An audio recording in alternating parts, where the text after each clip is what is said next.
வந்திருக்கிறோம். இறுதி நேரத்திற்கு நாங்கள் வந்திருக்கிறோம். இவர்கள் இறுதியாக இந்த பூமியிலே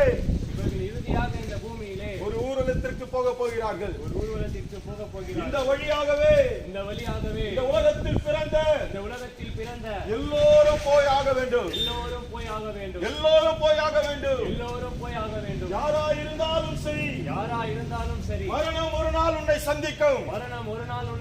எந்த மனிதனா இருந்தாலும் சரி, நீ எவ்வளவு பணம் படைத்தவனா இருந்தாலும் சரி,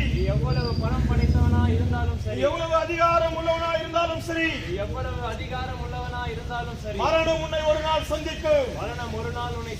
அந்த மரணம் உன்னை சந்திக்கும் போது அந்த மரணத்துக்கு பின்பாக ரெண்டு வாழ்க்கை உள்ளது. ஒரு வாழ்க்கை பரலோகத்திற்கு போகும் வாழ்க்கை, ஒரு வாழ்க்கை பரலோகத்திற்கு போகும் வாழ்க்கை, இன்னொரு வாழ்க்கை நரகத்திற்கு போகும் வாழ்க்கை, இன்னொரு வாழ்க்கை நரகத்திற்கு போகும் வாழ்க்கை. இந்த பூமியிலே பிறந்த எந்த மனிதனானாலும் இந்த ரெண்டு வாழ்க்கைக்குள்ளே போயாக வேண்டும். இந்த பூமியிலே பிறந்த எந்த மனிதனானாலும் இந்த ரெண்டு வாழ்க்கையில் ஏதாகிலும் ஒன்றுக்கு போயாக வேண்டும். வேதம் சொல்லுகிறது, பாவத்தின் சம்பளம் மரணம். பாவத்தின் சம்பளம் மரணம். இந்த பூமியிலே நீ செய்யும் ஒவ்வொரு பாவத்திற்கும் உனக்கு சம்பளமாக மரணம் கொடுக்கப்படுகிறது. என்ன மரணம்? இந்த உலகத்திலே எல்லோருக்கும் கிடைக்கிற ஒரு மரணம். இப்போது இந்த தாயாருக்கு கிடைத்திருக்கிற ஒரு மரணம். இந்த மரணம் நாம் எல்லோருக்கும் கிடைக்கும். இந்த மரணம் நாம் எல்லோருக்கும் கிடைக்கும். இந்த மரணத்தை சத்திய வேதாகமம் சரீரத்திலே மரணம் என்று சொல்லுகிறது. ஆனால் நீ நரகத்தில் தள்ளப்படும் போது அங்கே வேறொரு மரணம் இருக்கிறது. அது உன் ஆத்துமாவிற்கு மரணம். மனிதன் செய்யும் பாவத்திற்கு இந்த உலகத்திலே ஒவ்வொரு மனிதனும் வானத்தையும் பூமியையும் படைத்த உண்மையான தேவனாகிய இயேசுவுக்கு கணக்கு கொடுக்க வேண்டும்.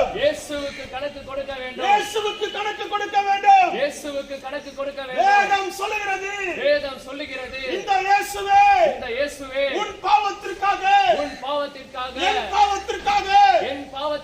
இந்த பூமிக்கு குழந்தையாக உன்னை போல என்னை போல இந்த பூமியிலே வந்து பிறந்தார்.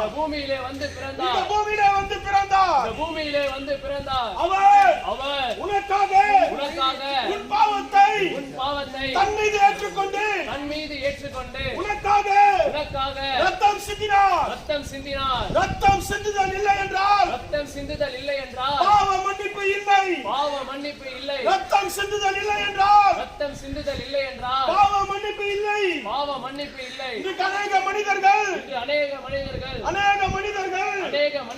ஆட்டை பலியாக கொடுக்கிறார்கள். கோழியை பலியாக கொடுக்கிறார்கள்.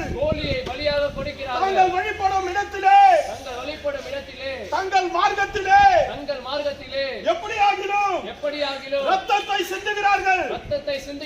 அவர்களுடைய பாவத்துக்கு பதிலாக இந்த ரத்தம் சிந்தப்படுகிறது.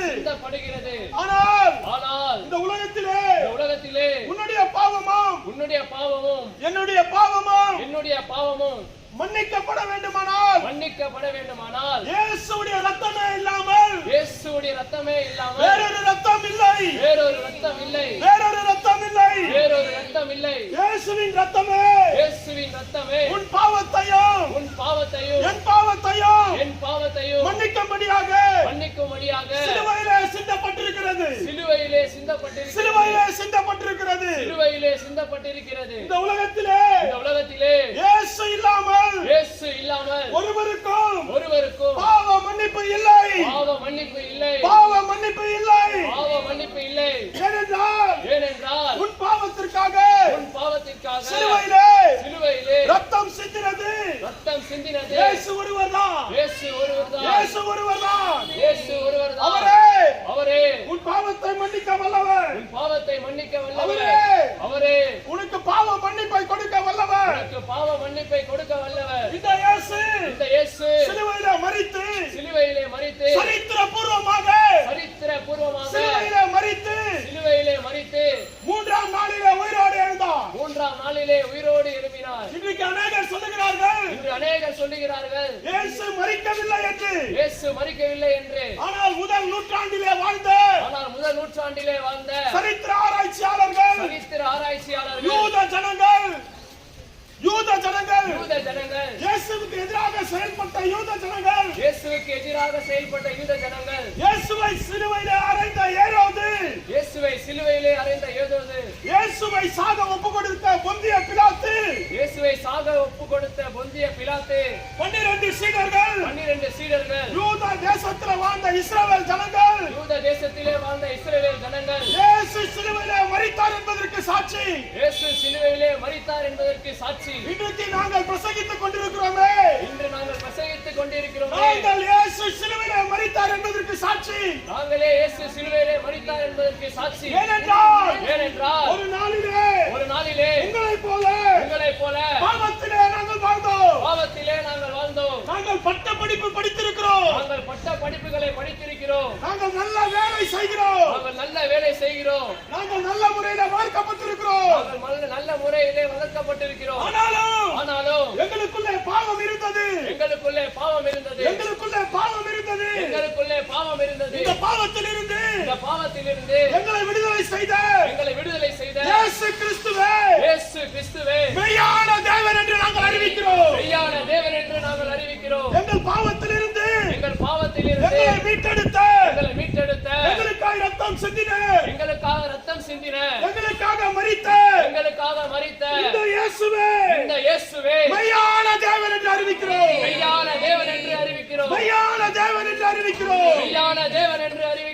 இந்த மெய்யான தேவனே மனிதர்கள் மீது அன்பு கூர்ந்து மனிதர்களை நேசித்து மனிதர்களுக்காக உயிரை விட்ட ஒரே தெய்வம் மனிதர்களுக்காக தன்னையே வருத்திக் கொண்ட ஒரே தெய்வம். இன்றைக்கு மனிதன் கடவுளை அடையும்படி தன் வாயிலே குத்திக் கொள்ளுகிறான். தன் உடம்பை கீறிக் கொள்ளுகிறான். நெருப்பிலே இறங்கி நடக்கிறான். எப்படியாவது தெய்வத்தை அடைய வேண்டும். ஆனால் மனிதனை அடைவதற்காக ஒரே ஒரு தெய்வம் தன்னை வருத்திக் கொண்டார். தன்னை கீறிக் கொண்டார். தன்னை சிலுவையிலே அடித்துக் கொண்டார். மனிதனுக்காக பரலோகத்தை விட்டிறங்கி தன்னுடைய உயிரை தந்தார். அந்த இயேசுவே உன்னுடைய பாவங்களை மன்னிக்க வல்லவர். அந்த இயேசுவே உயிர்த்தெழுந்த இயேசுவே மீண்டும் உனக்காக வரப்போகிறவர்.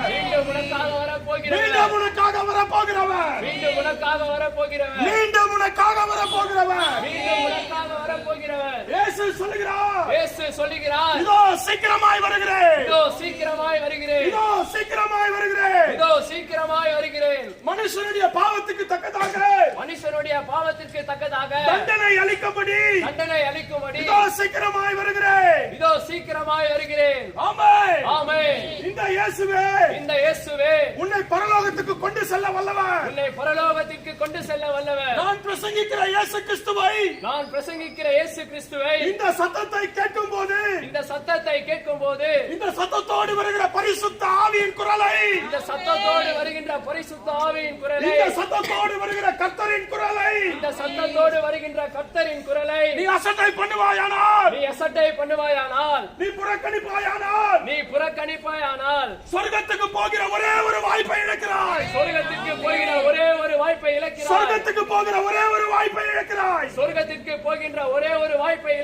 இந்த இயேசுவே இயேசுவே உன்னை பரலோகத்துக்கு கொண்டு செல்ல வல்லவர். உன்னை பரலோகத்திற்கு கொண்டு செல்ல வல்லவர். இதோ சீக்கிரமாய் வருகிறேன். சீக்கிரமாய் வருகிறேன். அவன் அவனுடைய கிரியைகள் தக்கதுக்காக அவனுடைய கிரியைகளுக்கு தக்கதாக அவனுக்கு நான் அளிக்கும் பலன் என்னோடு வருகிறது என்று இயேசு சொன்னார். என்னோடு வருகிறது என்று இயேசு சொன்னார். என்னோடு வருகிறது என்று இயேசு சொன்னார். என்னோடு வருகிறது என்று இயேசு சொன்னார். இந்த சத்தத்தோடு வருகிறேன். இந்த சத்தத்தோடு வருகிறேன். இயேசு கிறிஸ்துவின் குரலை இயேசு கிறிஸ்துவின் குரலை உன் இதயத்தை தட்டுகிற இயேசுவின் குரலை உன் இருதயத்தை தட்டுகிற இயேசுவின் குரலை நீ புறக்கணிக்காதே. நீ எந்த பாவத்தில் இருந்தாலும் எந்த பாவத்தின் அடிமைத்தனத்தில் இருந்தாலும் இயேசு உன்னை விடுதலையாக்க வல்லவர். இந்த சத்தத்தை கேட்கும் போது நீ இயேசுவை உன் இதயத்தில் ஏற்றுக்கொள். இதுவே ரட்சணிய காலம். இதுவே அனுக்கிரக காலம். மனம் திரும்புங்கள். பரலோக ராஜ்யம் சமீபமாக இருக்கிறது. மனம் திரும்புங்கள். பரலோக ராஜ்யம் சமீபமாக இருக்கிறது. இயேசு வருகிறார். வானத்தையும் பூமியையும் படைத்த இயேசு வருகிறார். அவரே மெய்யான தேவன். சரித்திரபூர்வமாய் நிரூபிக்கப்பட்ட தேவன். சரித்திரபூர்வமாய் சரித்திரத்தை இரண்டாக உடைத்த கிமு என்று இரண்டாக உடைத்த சரித்திர நாயகன் அந்த இயேசுவே அந்த அவருடைய நாமத்திலே இன்றைக்கு நாங்கள் பிரசங்கிக்கிறோம். கர்த்தர் உங்களை ஆசீர்வதிப்பாராக.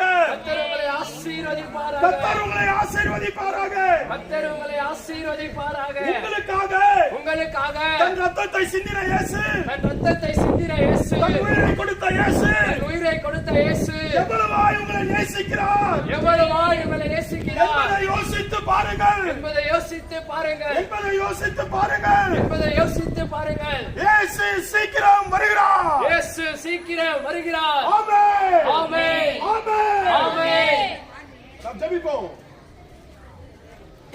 இந்த சத்தத்தை கேட்கும் போது என்னோடு கூட நீங்கள் ஜெபிப்பீர்களா?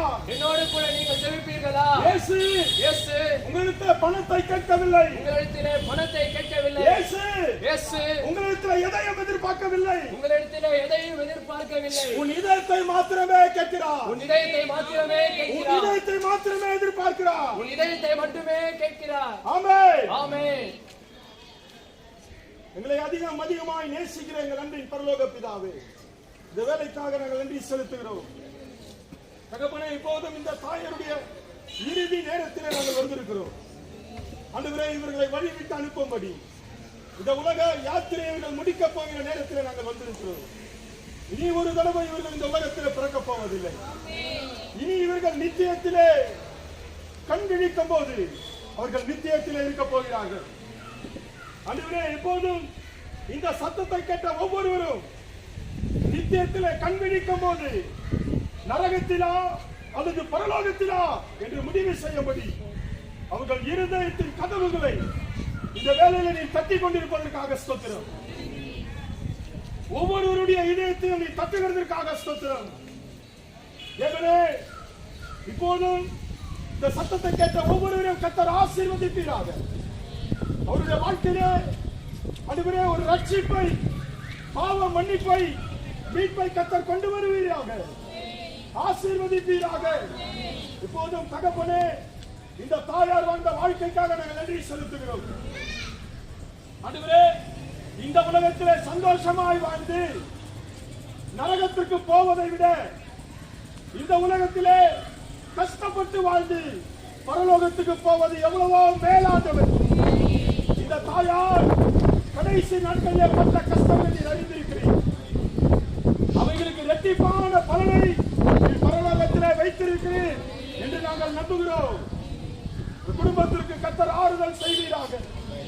இந்த தாயாருடைய இந்த இறுதி ஊர்வலத்தை கர்த்தர் ஆசீர்வதிப்பீராக. பிதா, குமாரன், பரிசுத்த ஆவி நாமத்திலே இந்த குடும்பத்தை நான் ஆசீர்வதிக்கிறேன். கர்த்தர் தாமே ஆசீர்வதிப்பீராக. இயேசுவின் நாமத்திலே பிதாவே. சிலுவை சுமந்து இயேசுவின்